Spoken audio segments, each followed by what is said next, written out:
চাই, এই রাজ্য পরিবর্তন চাই, এই পরিবর্তন চাই, এর পরিবর্তন আমরা চাইছি না। মানুষের চরম সর্বনাশ, মানুষের সরকার, এই সরকার আমরা রাখবো না, আমরা এই সরকার রাখবো না, আমরা এই সরকার আমরা এখানে আছি। তারা চেয়ারে বসে আছে, তারা এসি রুমে বসে আছে, আর আমরা তোকে জানতেছি এই নিঃশ্বাস বরবাদ করে দেবো সমিত, এই নিঃশ্বাস বরবাদ করে দেবো। শুনলে তুমি যেখানে থাকো তোমাকে ছেড়ে দেবো, আমরা জেল খাটবো, ফাঁসি চালবো, তোমার থেকে আমরা কেড়ে দেবো।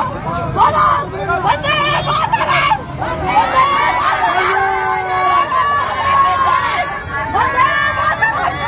সমস্ত বলেছেন, সমস্ত বলেছেন, আমরা সমস্ত জনসাধারণ কোটি কোটি মানুষ এর প্রতিবাদ চাই, এর প্রতিবাদ চাই। এই সরকার আমরা থাকবো না, এইভাবে এইভাবে নির্বাচন গণতন্ত্রকে কাটিয়ে আমাদেরকে দেখা দিচ্ছে। আমাদের রাষ্ট্রপতি নাই, আমাদের সব কিছু অ্যাপ্রুভ করার পরে কেন আমাদেরকে দেখা দিচ্ছে না? নিত্য ভেরিফিকেশন দেখাচ্ছে কেন? নতুন নয় নাটক আমরা সহ্য করবো। আমাদের প্রত্যেকটি মানুষের চোখে রসদ দেখা যায়, এই মানুষকে অসুস্থ করে বলে যেন তাই তাদের শাস্তি চায়, তাদের জায়গা থেকে তাদেরকে বরখাস্ত করতে হবে।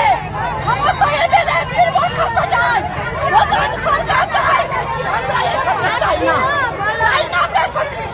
আমরা মানুষরা অসুস্থ হয়ে পড়ছি, আমাদের বিশ্বাস নিয়ে যে ছেলেখান করেছে, জিনিসের দাম বাড়ছে, পেটে লাথি মারছে, মাথায় লাথি মারছে, সর্বসাধারণের চোখের জল ওদের সহ্য হবে না।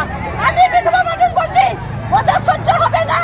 আজকে যে আমার অ্যাপ্রুভ করেছিল, আজকে বলছে ভেরিফিকেশন, টাকা না দিয়ে চাল আমার পাশাপাশি সবাই পেয়েছে। আমি আর হয়ে অ্যাপ্রুভ হয়ে আমাকে আজকে মিথ্যা কথা বলছে কেন? কেন কেন আমাদের পাশে মানুষ নেই? আজকে যে অসুস্থতা, আজকে যে মানুষের কান্না, এ যাবে না। এই সমাজ আমার ভাই বোন যাদের বুকের গ্যাস কেড়ে দিচ্ছে সরকার, যাদের জিনিসের দাম বার করে দিচ্ছে, সের বিরুদ্ধে এটাই করবে। তোমরা করো, তোমরা সবাই প্রতিবাদ করো।